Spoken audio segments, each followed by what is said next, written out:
11 ball आडेवा पत्रकीस विजय करता 31 धावा. Daisy kick शॉपचे ऑनर मंथन या ठिकाणी आहेत. त्यांची एकच इच्छा आहे की मात्र नक्कीच पाहायला मिळणार आहे की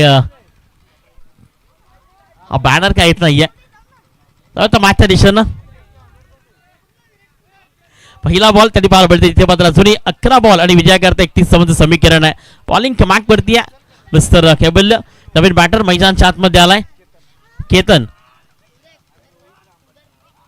स्पिन घेताना पाहायला मिळाला. एक झणाटवेग पाहतो स्पेस ऑन डिलिव्हरी. सुंदर चेंडू हाताला गेलाय.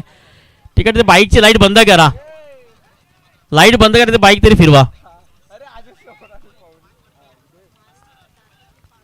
10 बॉल 31 धावा. प्रांजलची गोलंदाजी ती थोडीशी माग ठरली. तिथे सर्व काही संपलं गेलं टीम शेडगावचं. कारण या क्लायमेटमध्ये तुम्ही जर सेट आउट करायचं असेल तर इथे मात्र प्रत्येक बॉलवरती अटॅक करावा लागेल. आणि त्यातमध्ये आतापर्यंत गोलंदाजी इथे सिंगल पद्धती पाहायला मिळते. आणि एक सिंगलने इथे धावसंख्येला आता कुठेतरी मात्र स्त्रीगणेश पाहायला मिळतोय. 1 या धावसंख्येवरती 1 wicket 1 runs on card. 9 ball आणि 30 धावीची गरज आहे.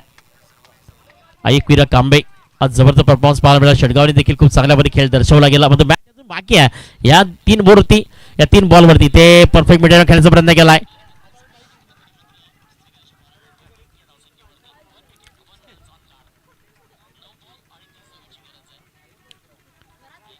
आठ बॉल 30 धावीची गरज आहे. उर्वरित या बॅटमध्ये अक्षरशः पाहू शकाल की मॅचला फिनिश करायचा प्रयत्न करतोय.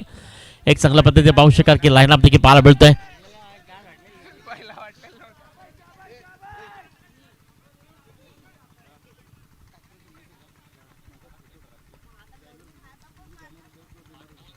इथे मोठा असो खेळायचा प्रयत्न केला. बॅट सेच पाहायला मिळतोय. एक सिंगल आणि एक सिंगलच्याच मदतीने इथे धावसंख्या तुम्हाला पाहायला मिळते. ती मात्र फक्त 2 या धावसंख्येवरती. आता 7 बॉल इथे बनवायच्यात 29 धावा. मोठा असतो तर खेळावा लागणार आहे कारण म्हणताना आता मॅच इथे पूर्णपणे फसली गेली आहे. त्याच पद्धती पाहायला मिळते की बॉलिंग ट्रॅकवरती असताना पाहू शकाल. अंतिम बॉल फेस करण्याकरता तयार.